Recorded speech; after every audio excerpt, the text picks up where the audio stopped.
Now, if we've learned one thing from Mecca since his introduction, is that he has a lot of ghost-like traits. He's cold, he's calculated, and he's manipulative, and a man of many mysteries and secrets, and some which we're still yet to learn. And this is why it's always dangerous coming after a guy like Mecca. So in this video, we're gonna run through how Cane and Tariq made a huge mistake robbing Mecca for not just his product, but for this ring, which was specifically for Nae Nae steward, and this ring that Tariq used to pay for McLean is definitely going to come back to haunt them all. So we're going to run through all the key details from the heist, from the viewpoint of Mecca, and how we'll be able to put all the key details together and realize it wasn't just Cane who was the inside man, but Tariq pulling all the strings, and how he really is just manipulating Cane. But we're also going to have a look at Law 19 from the 48 Laws of Power, and how Cane and Tariq forgot who they're dealing with, and how Mecca is going to calculate the exact right moment for revenge, because Mecca's been playing a game with Cane from the beginning. So let's have a look at this in detail, and to set the foundation for this video, we have to actually start in episode 7, where Monet broke things off with Mecca, because she saw how happy her family was around the dinner table, and this made her realize what was more important to her, which was keeping her family together, so she broke things off with Mecca. But Mecca's not someone who gives up so easily, especially when they've got Zeke as their connection. So he's not going to give up hope of winning Monet over, because for him, she still is Nae Nae's steward that he had 24 years ago. But that's the problem, it's been 24 years, and Monet told him that he thinks she's the same broke ass bitch that he first met. But times have changed, and a lot has happened in those 24 years, with Monet building a family and a life with Lorenzo. But Mecca has this ring especially for Monet, but she wants nothing to do with him. But this may change after Diana blew a secret that she's been holding for 23 years, which is Zeke. But what's key in this scene is that Cane saw the ring, and Mecca knows he saw it, and this is something we're going to come back to once we tie the video together at the end. Now, everybody sitting around this table needed product to sell, and Tariq had the idea to rob the Connect, because he cut their supply, but to use the GTG so they could take the fall. But Tariq, Monet and Cane, they needed money and quick, because they needed cash to pay for McLean. So it was Cane's idea to turn it up a notch and also rob the ring that he saw in Mecca's room. And Tariq really was moving like Ghost in this scene, using Law 7 of getting others to do the work for him. He set the plan and he had every single person playing their positions, while he remained invisible, far away from everything. Although it has to be said, he had his court case and he still had his ankle monitor. But one crucial mistake that Tariq made was he doesn't know who Mecca is, and Cane forgot Law 19. Know who you're dealing with, never offend the wrong person. Now, when you're on a quest for power and you need money, you can't treat every single person the same way. For example, robbing this jewelry store that Cane and Braden did in episode 4, and robbing Mecca for his stash and the ring are two complete different things, because you're dealing with someone totally different. And with this principle of law, you really do need to recognize who you're dealing with. And there's a few different types of people within this principle of law. And what Mecca is within Law 19 is he's cold and he's calculating. He'll calculate the exact right moment for revenge. He's gonna wait for it. And within this law, they say people who are cold and calculating are snakes. And if you come at them, you better crush them totally. But crushing someone like Mecca is tough. Look at his military background and the people around him with the training and gear that they have at their disposal.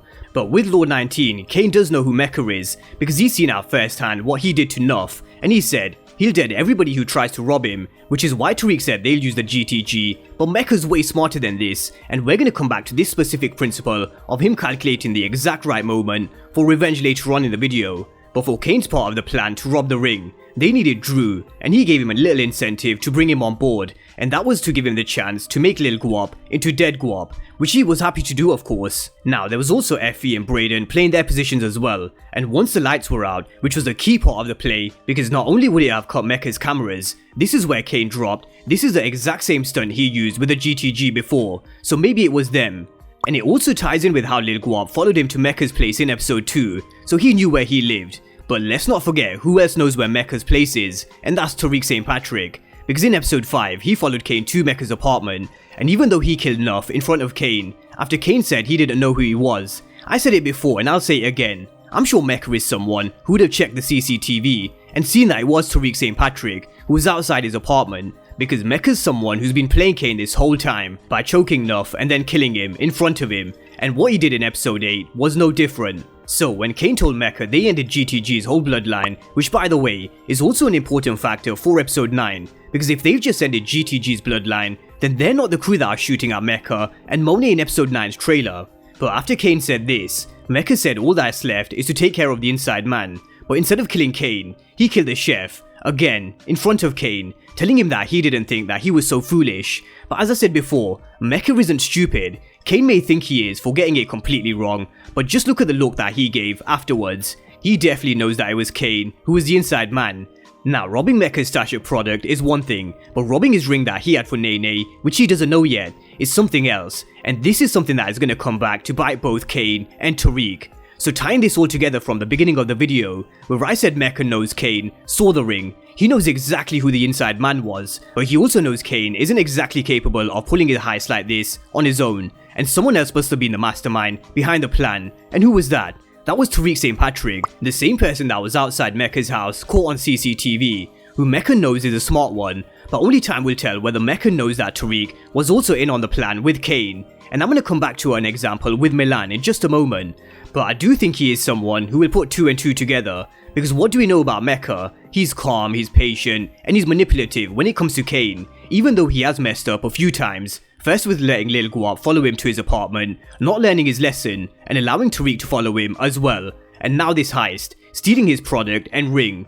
Now, he's also sacrificed 2 of his own that he's known for years, in front of Cane, as a power move to not only put fear into Cane, but to give him this false sense of belief that Mecca trusts him the most out of everyone. But yet, everybody is expendable, so if you make the wrong move, he won't be afraid to kill you.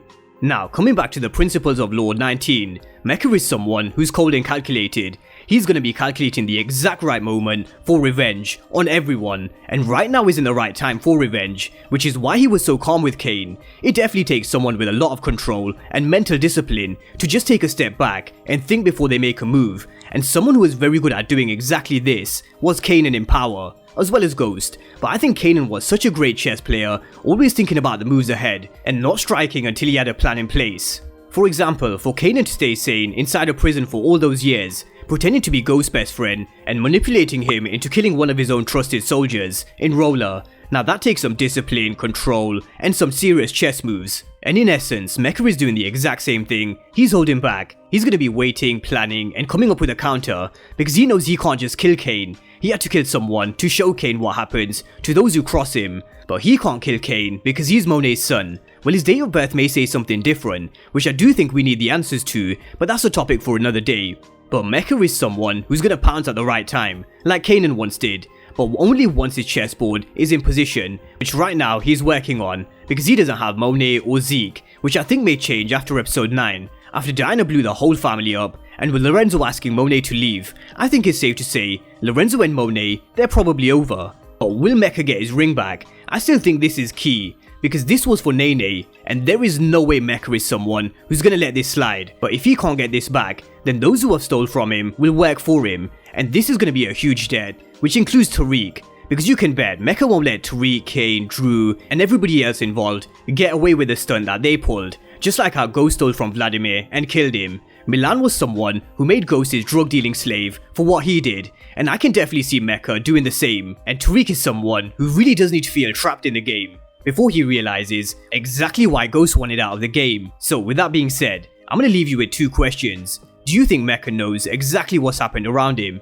Because I think he does. And will he come out on top in power and control by the end of season 2, just like how Milan did with Ghost? So drop all your thoughts and comments down below, and of course if you're new to the channel and you haven't done so already, then remember to smash the subscribe button if you want to see everything Power Book 2 Ghost and Power Universe related. But as always, thank you guys for watching, and I'll see you next time.